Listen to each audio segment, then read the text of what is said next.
Hi viewers, మనం వచ్చేసి సాయము అనేటువంటిది 4వ వర్క్షీట్ చూస్తూ ఉన్నాము. క్రింది పేరాను చదవండి, సంయుక్తాక్షర పదాలను కింద గీత గీయండి. కొంతసేపటికి రవి నీకోసము ఎవరో వచ్చారు చూడు అంటూ అమ్మ పిలిచింది. రవి బయటికి వచ్చాడు.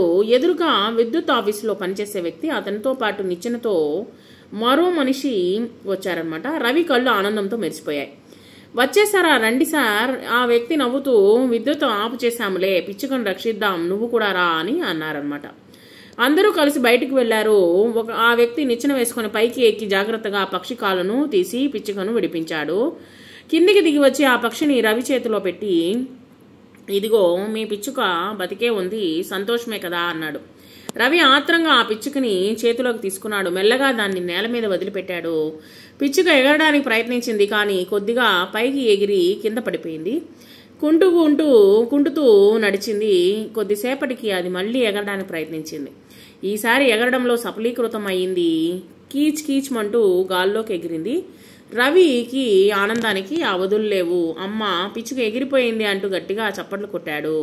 సో ఈ పేరాలో చదవండి, సంయుక్తాక్షర పదాలను కింద గీత గీయండి. విద్యుత్తు, వ్యక్తి, రక్షిద్దాము, జాగ్రత్త అనేటువంటి పదాలు ఉన్నాయి. క్రింది సంయుక్తాక్షర పదాలు రాయండి. రక్షించు, సమగ్రము, వ్యక్తి, వస్తాం, వ్యవసాయము అనేటువంటి పదాలు ఉపయోగించి అలా పైన ఇచ్చినటువంటి క్షి, గ్రా, తి, స్థా, వ్యా అనేటువంటి పదాలను ఉపయోగించి పదాలు అనేటువంటిది తయారు చేయండి.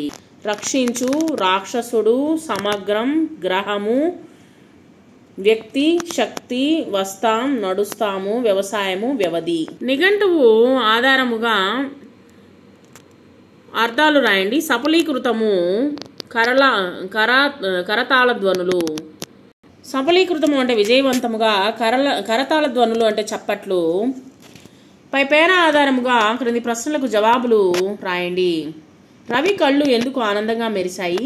పిచ్చుక ఎగరడానికి సహాయం చేయడానికి విద్యుత్ ఆఫీసులో చేసేటువంటి వ్యక్తి, అతనితో పాటు విద్యుత్ ఆపు చేసే వ్యక్తి వచ్చి పిచ్చుకను రక్షిద్దాము అని చెప్పేసరికి రవి కళ్ళు ఆనందంతో మెరిశాయి.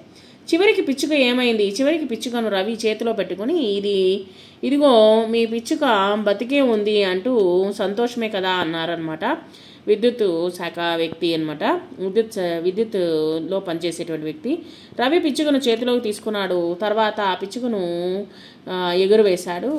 పిచ్చుక సంతోషంగా అక్కడి నుండి ఎగిరిపోయింది. ఇక్కడ గీతల్లో అందంగా రాయండి. కృషి పట్టుదలతో మనం దేన్నైనా సాధించవచ్చు. సో కాపీ రైటింగ్ అనేటువంటిది రాయండి. కృషి పట్టుదలతో మనం దేన్నైనా సాధించవచ్చు.